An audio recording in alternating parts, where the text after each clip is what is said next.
Hello, World Wide Web. It's James with another update math observation on Troika Media Group. Um, I just wanted to touch base on a few issues that the short sellers are experiencing themselves. Try to put yourselves in their shoes. The stock was $1.50. You thought it was going out of business, and you bought 500,000 short positions because you're a pretty rich guy, and this is what you do all day, and 50 other rich guys do it too, and girls, uh, guys and girls all over the planet are doing it.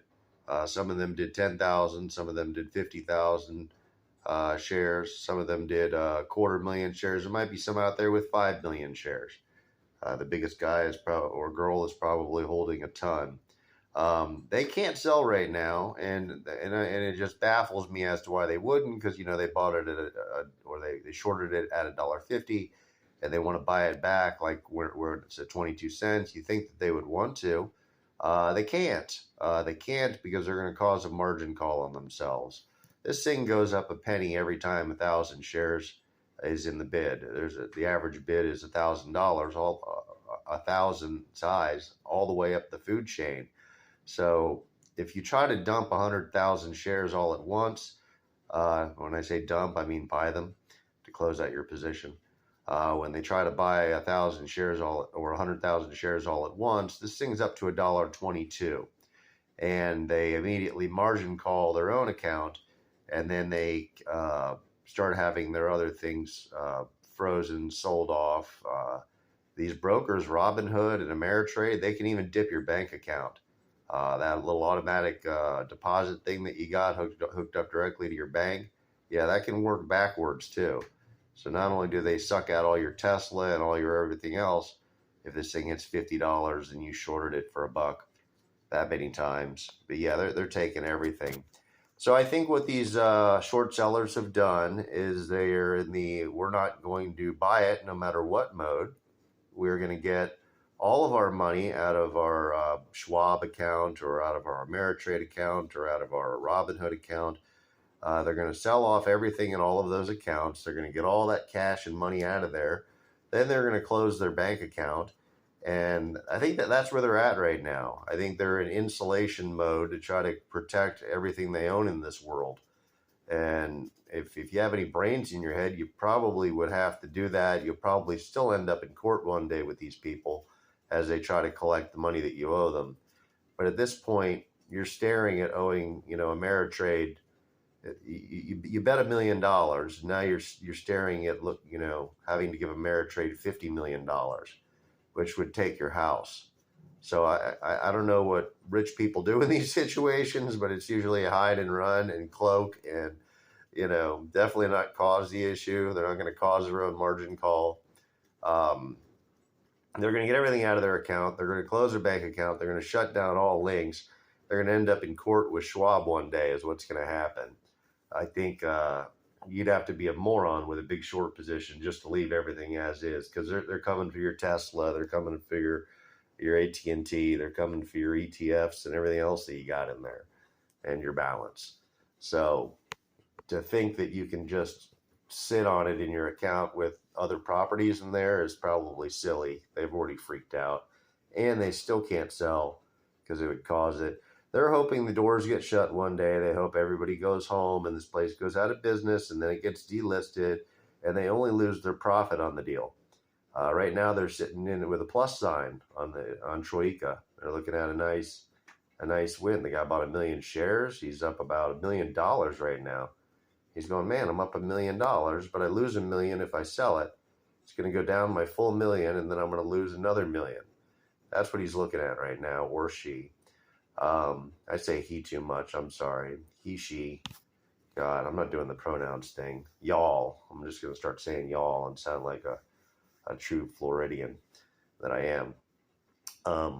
But yeah, so they've already drained their accounts. They've already canceled their checking accounts. They've already disconnected as much as they could, at least to throw it into court. Worst scenario, they're not going to buy this stock back, is the point of the matter. they're by the time the margin call is all done unwinding in court, and by the time the court battle is going on, hopefully this thing will return to normal again. Maybe then they can get out of it. I don't know.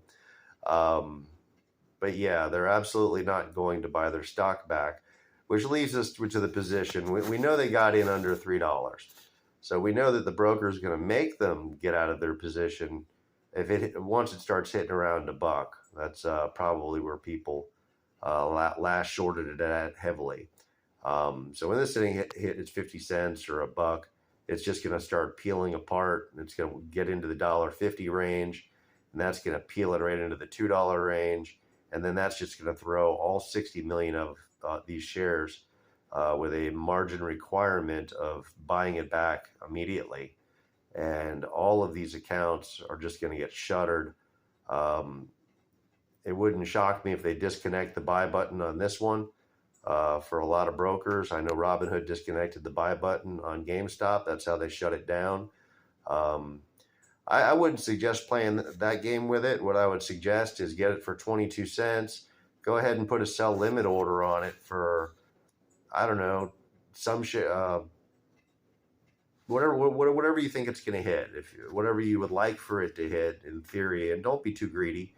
$22 a share, you could get 100 to 1.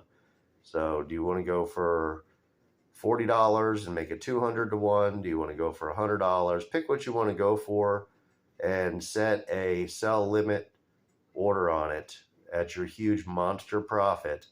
And you better do it in advance, because if this thing lurches up to $50, it might come shriveling right back down again. I don't know. These short spikes sometimes go away really quick. I've been looking at them for a long time. There's going to be a huge shitload of them disconnected or connected to each other, reaching to the sky. But what if you're in a movie when that happens? What if you're grocery shopping and you come back from grocery shopping and the whole event is over, or it went through your mark and then it came back through your mark, and you could have had $50 a share had you only done one thing and one thing only, and that's put a sell limit order in on this thing at $50. So buy some, pick your number, put your sell order limit in, and then you can just chill. You don't have to miss out. I watched the GameStop documentary on the short squeeze, and a guy he was buying GameStop at $450 a share, like just a crazy moron. And he started at like $1, and by the time he got up to $450, he had like $8 million, and somehow this guy lost everything. He lost every single penny. He ended up with nothing at the end because he was just a gambling degenerate, basically. Don't be one of those. Just take advantage of the situation. TRKA, get it now. Put in your huge thing. Take what you get and be happy with it. Yeah, you might miss the mark. It might go triple higher than it did when you sold it. All that stuff is true, but you actually get the money in your pocket. And those people who are trying to time that triple up and trying to time that high point, you can forget about it. You're on streaming. This thing's moving so fast. So many different things can happen. It's just too unpredictable. But what is predictable is there will be huge spiking going on.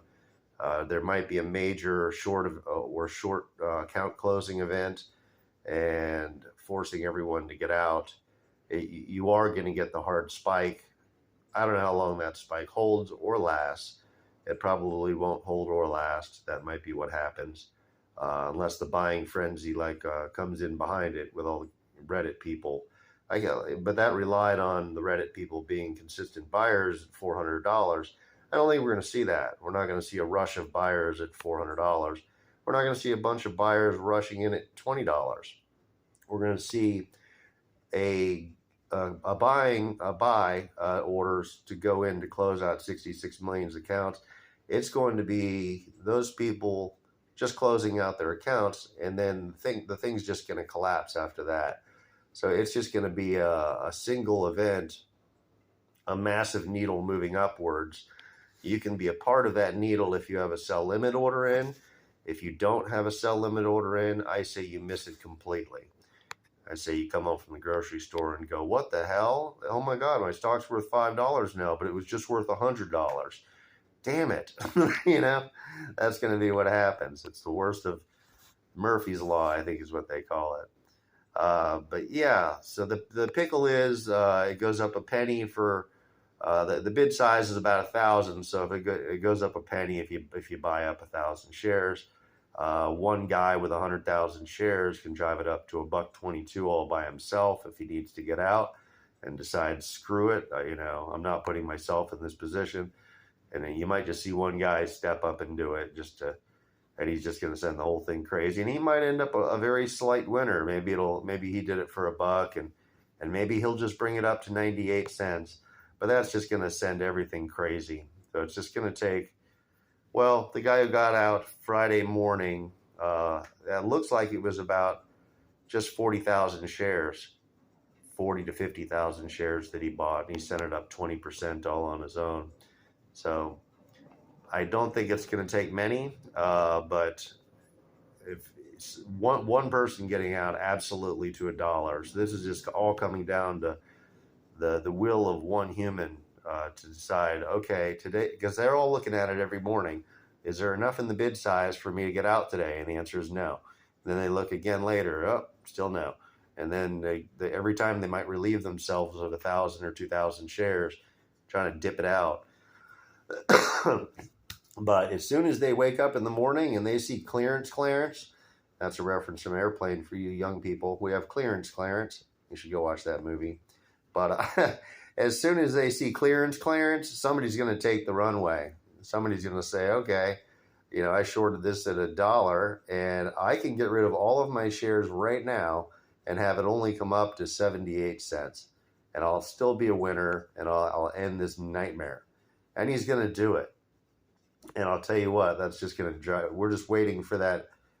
There's basically hundreds of people that are tuning into their computer waiting for a chance to do this. And I think if they all just if one of them gets a chance, he's going to jump on it. She's going to jump on it. They're going to jump on it.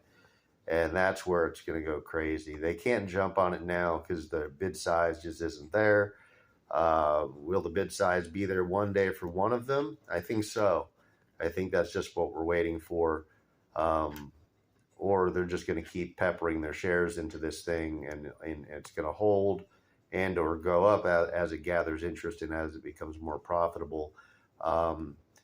The actual value of the company today, well, $480 million a year in revenue is their track.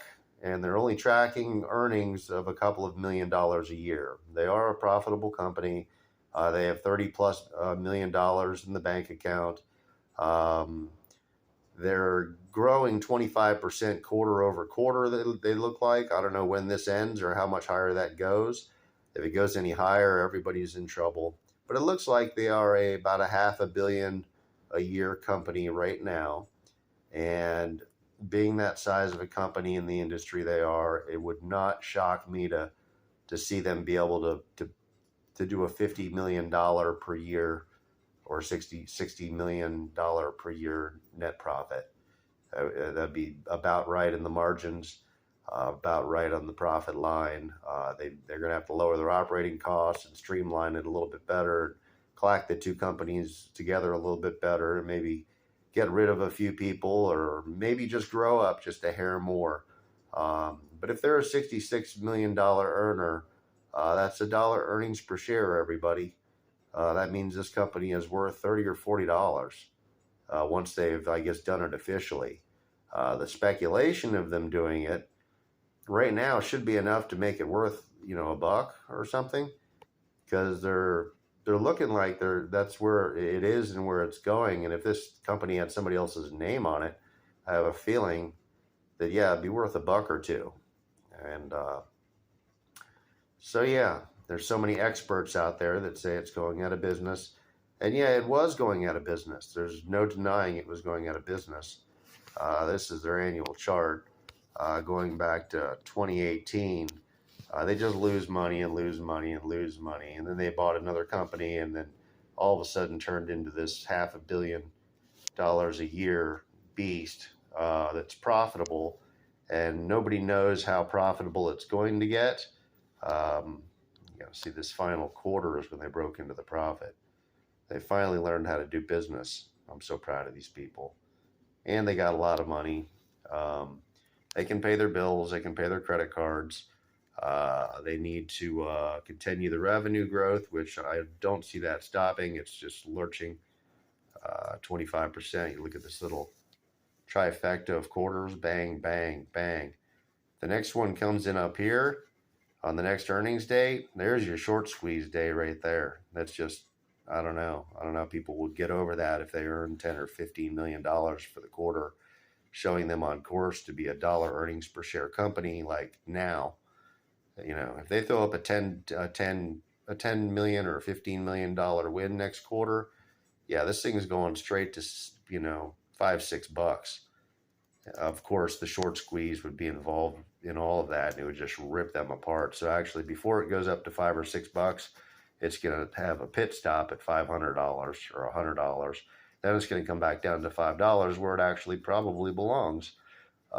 If they display a $10 million earnings for a quarter, that would be $40 million per year. It would be 60, 70 cents earnings per share.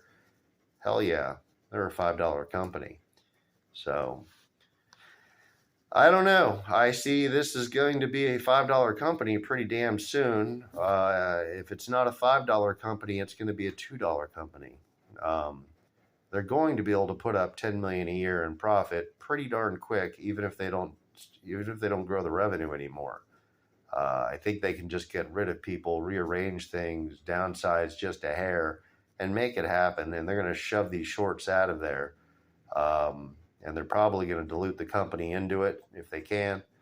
And they probably are thinking about this themselves, like, when would be a good time to sell these shares? And they're going, okay, well, how about when the short squeeze happens? And we'll really get out of some shares, and we're going to walk out of this with a quarter $2 billion in cash ourselves, because nobody owns more shares than Troika themselves, probably, and the people that work there. Man, when you go to work every day and know that you're working for, maybe $50-100 million is on the line just all in one quarter based on your performance, boy, these people got to be really busting their tail. I think that's why we're seeing these quarterly. I mean, the salesman has left the building. Hello. What, did you guys give him some stock or something? I think that's what happened. They gave him some stock. They told him about the short squeeze. And they said, if you can go out there and improve, do a good job, you're going to be like a billionaire in a year. And I think they're going out there and they're doing a good job. I don't know what their strategy is for this new marketing plan that they have, but clearly it's a lurching upward trajectory. I guess this is the key line: converge over converge. Most of this was in the second half of the year, and they might just be a $500 million company. Who makes $2 million a quarter. $2 million a quarter, or let's just say $2 million a quarter, is still $8 million a year, which is still a positive earnings per share. It's still I don't know how many earnings per share that is. 10 cents. Okay, if you're in 10 cents a share, you're not worth 22 cents. This is Psychoville. This thing is priced too low. This thing should be at 50 cents to $2 right now, automatically. In 3 months, if they just show the same kind of pace, 50 cents immediately, 75 cents. They do it for the 3 quarters, or they already did it 6 months in a row. So I guess we want to see it another month or two, or one more quarter or two. Then it's to the moon, obviously. But yeah, I think that's what's going on. That's the future. So put your sell limit order in. I think that's the only way you're going to get out and become the huge winner that you would like to be. And grab a few shares, not too many. But I think that's where the short seller's at, and I think that's where they're at. And I think we have a wonderful situation brewing. Get in on it. TRKA. Have a wonderful Sunday.